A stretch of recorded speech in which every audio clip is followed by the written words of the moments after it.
London, 1721, the city glittered and rotted in equal measure. Gaslight had not yet tamed the night. Instead, the streets glowed by torch and sin. Perfume clung to the air like deceit. Silk rustled behind curtained carriages. And beneath the powdered elegance of the Georgian court something raw pulsed. A hunger dressed as refinement. They called it an age of reason, but reason was merely the mask that desire wore to supper. I was born into this theatre of appearances, the daughter of Sir Alaric Pembroke, merchant, magistrate and hypocrite of the highest order. My mother had died of propriety. My father lived off the profits of shame. And I, Lady Amelia Pembroke, was raised to smile at both. That morning, the air over Grosvenor Square felt heavier than usual, like a confession unspoken. I remember standing before my mirror, the glass flecked with age, my reflection divided by cracks like fractured virtue. My maid whispered that the frost had come early, but I knew better. It was an omen. The frost bit through the ivy on the gates, the fountains froze mid-prayer, and a raven, black as gilt, landed upon the balcony rail. It stared, unblinking, as though to remind me that even silence had eyes.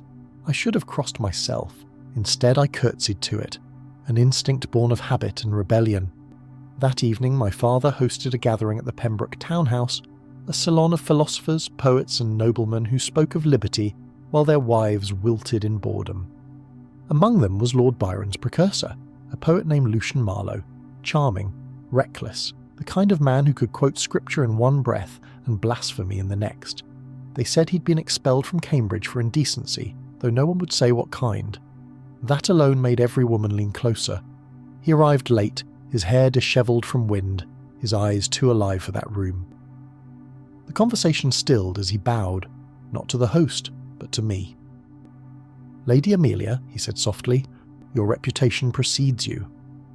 Which is impressive, since you've barely spoken." My father laughed too loudly. My silence deepened. Dinner unfolded beneath chandeliers that trembled with every whisper. Politics, philosophy, scandal, all performed in polite tones. But under the table, hands brushed gloves, fans flicked in code, and gazes lingered where they should not. It was a ritual, and I, though uninitiated, could already feel its heat. When the brandy was poured and the musicians struck a trembling chord, Lucian Marlowe leaned close enough that I could smell the winter on his coat. "Have you ever wondered," he said, "why the church forbids pleasure?" I met his gaze, calm, deliberate. "Because it fears resemblance to heaven," I replied. His smile was slow, dangerous, and utterly certain. The kind of smile that foretells both ruin and revelation. Later, as the guests departed, I found a folded parchment upon the harpsichord, my name written in an unfamiliar hand. Inside, a single line: "When virtue becomes theatre, the true stage is lit in secret." No signature, only the faint imprint of wax, black, shaped like a serpent eating its tail. That night, I could not sleep. I walked the corridors of our house, lit only by a single candle. The portraits seemed to breathe, the shadows murmured. From my father's study came the sound of men's laughter, thick, conspiratorial, and then a woman's cry quickly muffled. I stopped at the threshold, every instinct urging me to flee. But curiosity is a woman's first sin and her last salvation. Through the keyhole I saw enough to understand. The powerful did not merely hide their vices, they crowned them, and what they called dangerous practice was not the sin itself, but the truth it revealed about them.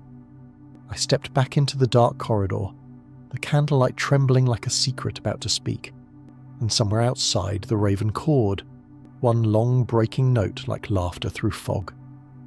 That night London held its breath.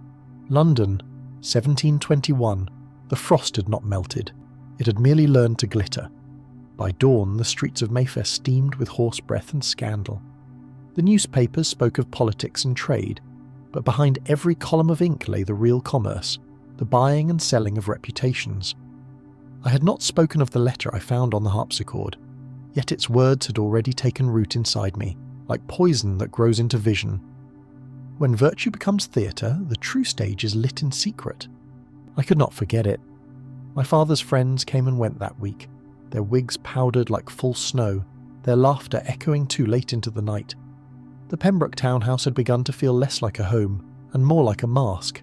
Every mirror turned away from truth.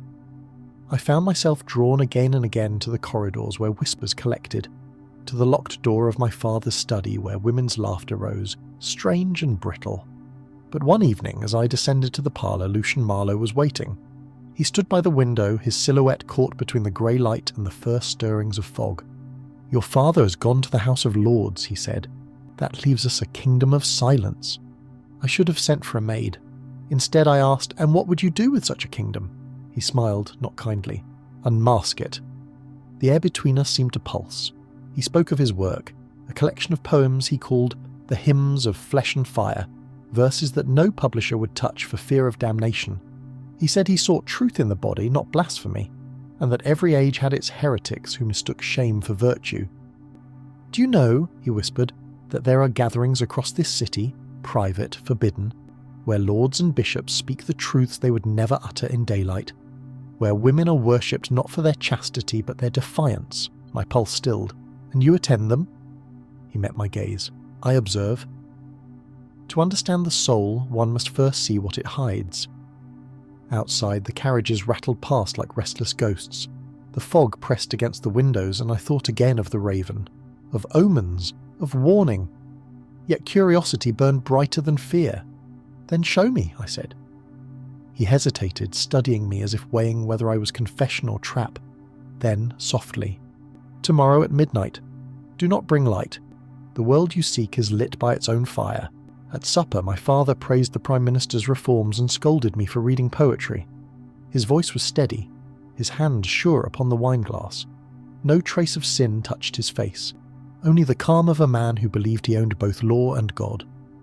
I wondered if he too had once stood where Lucian had invited me to stand, on the edge between virtue and revelation.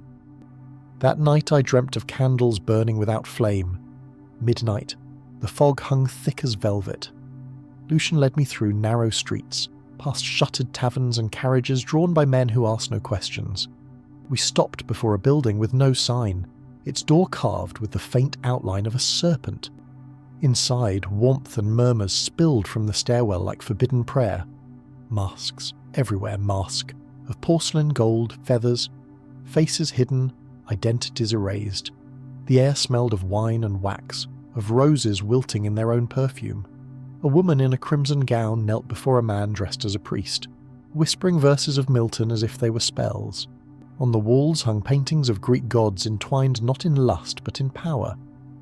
Lucian leaned close. "This is not sin," he said. "It is honesty, in a language the world has forbidden." I could not speak. I felt both fear and recognition, as though I were standing before a mirror that finally reflected truth.